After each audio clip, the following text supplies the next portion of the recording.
So I've agreed to do a job this weekend, which involves getting up at 6:30 in the morning on a Saturday morning. I don't know why I said yes to this. At the time it made sense. And plot twist, it's 60 miles drive from where I live. It's not even remotely close. What the hell was I thinking there? I'm event managing this activation for this stall. At least I'm not the one being managed. There was a time when that would have been me. Not anymore. Those days are over. We've evolved, which I am happy to say. There has been some evolution in the jobs I choose. 6:30 on a Saturday I feel is unnecessary though. I didn't know that when I took the job. I thought it would be like maybe 10 a.m. 6 a.m. is unfair. So this is sort of a warm-up drive. Just putting petrol in the car, psyching myself up to driving. But we're gonna try and make it fun, you know? We're gonna put some music on. Oh, I can't sing. It's gonna be a sing-along, but mainly for me, because I can't sing. And I really can't sing. I'm not like one of those people that's like, no, I really can't, like stop. And then they just belt out the most beautiful voice ever. No, people ask me to stop. And I do, but I love to sing. I wish I could sing. And I actually took singing lessons. I took singing lessons a couple of years ago. Mostly it was to get over the fear of singing in front of people if I had to for an audition, which obviously never happens because I can't sing. I could hold a tune in that class, but I feel like the teacher was lying to me. I don't think I did well. And I actually haven't sung in front of people since. So you're in for a treat tomorrow. Yeah, there's gonna be a lot of singing. I'm sorry.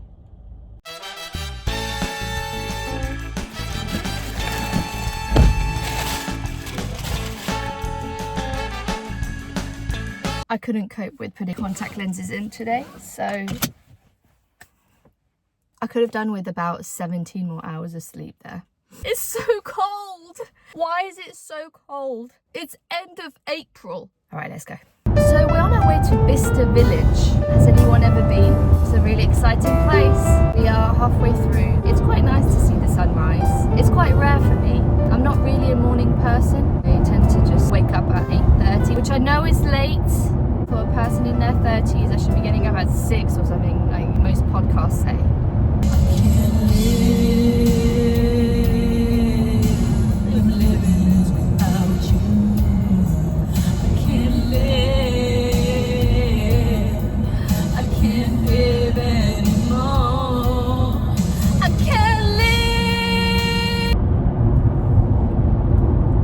Long now.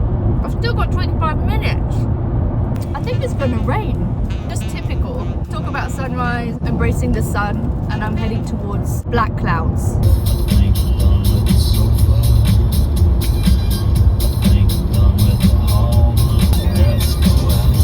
Funny story, I used to listen to this song as a kid, and I love George Michael. George Michael is my #1 go-to car karaoke man. I was brought up with George Michael in our household, but that song is so inappropriate for a 7-year-old to hear. And as a 7-year-old, you're just like, yeah, let's go outside, let's go outside. Let's go outside for what? Why is he going outside? What's he doing outside? I just look back and I'm like, wow, that was really wrong. But I still love the song.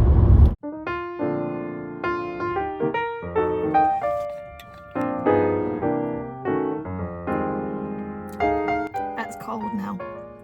So we've arrived safely. Bicester Village is quite posh.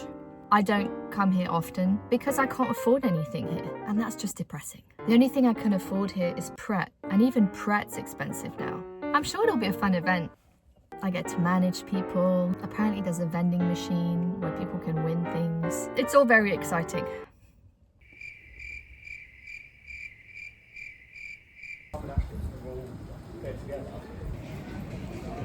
That was £10.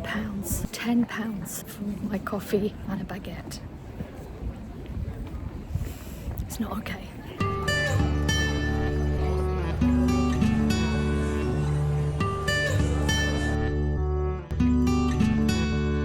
The day went really fast. It's 4 p.m. and I feel like I just got there. I was working with this lovely girl. You know when you meet someone and then within 5 seconds they tell you their entire life story that you've not asked for. You've not even given a remote inkling that you'd be interested in hearing this whole story.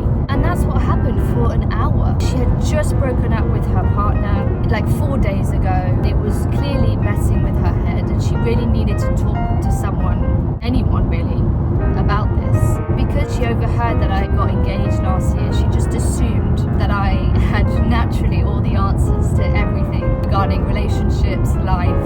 And it's insane to me how many people just tell me their life story, and not only that, they then ask me for advice of what to do when I barely know what to do myself about anything. I have no clue. I just pretend.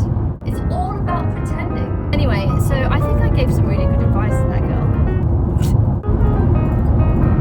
Probably made myself a martini tonight. I'm already smelling the olives from here.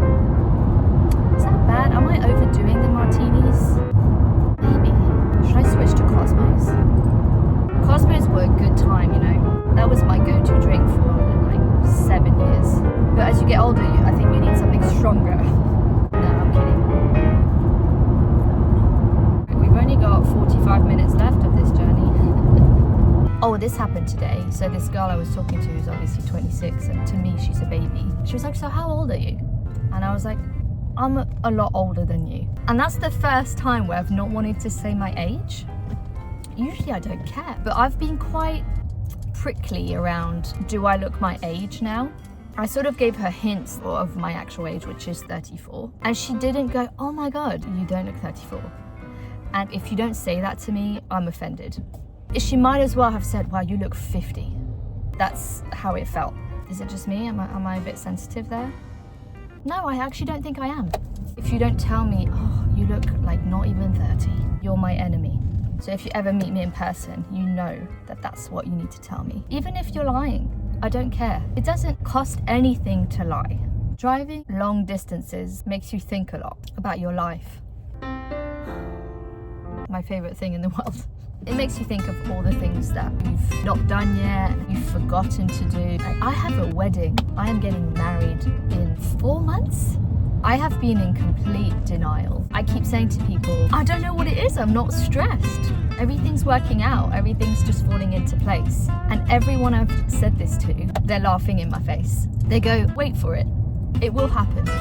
And sure enough, last night at midnight, I was thinking of all these speeches that I'm meant to make. On top of everything else, I have to write a speech. Really good ones. Like, people are flying from really far away for this wedding. Now on this car journey home, I've thought of, wait, is it gonna be like a week before where I realise I've forgotten a major thing and everything around me is gonna collapse? This is what long journeys do to my brain. I immediately go to, what have I missed? Where do I want to go next traveling? What's my dream?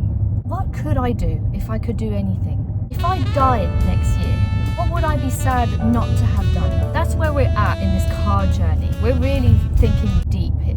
I mean, listen, this grandma earlier driving, Kanata, nearly killed me. So I really hope Simon's made a cocktail at home.